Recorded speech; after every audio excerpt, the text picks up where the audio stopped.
Nature's Flow by teacher Meng. This poem is called Adada.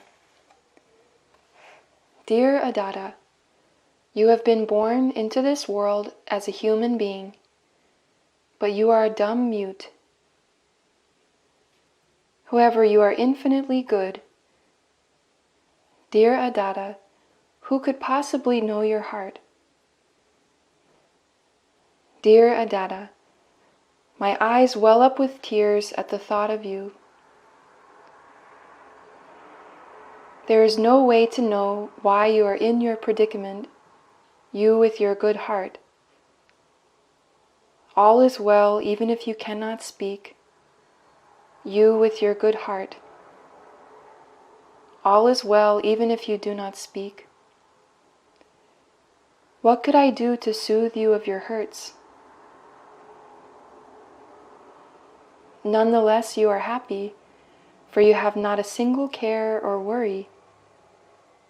No matter what people say to you, even though they swear at you, there is no pain to be found in your silent heart.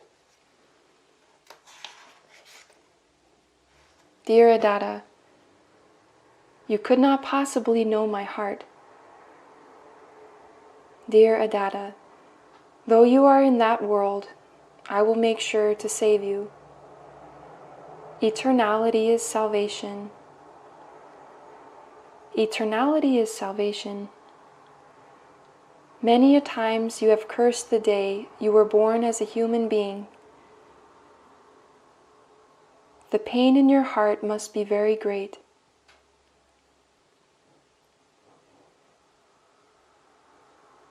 Dear Adada, I can see that you have a lot of regrets and unfulfilled desires in your heart. But your will to live purely is infinite. In my heart I have become you, and can thus feel your heart. My heart cries. Do you wish to live forever in a pure world? Do you wish to live forever as a decent human being? Do you long for it? You live without the love that exists,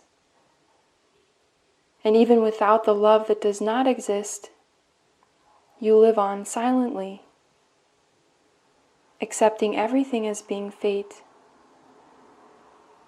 Thus you are Buddha. You are compassion. Your mind will live in heaven, and you will live in heaven. You and I were never strangers.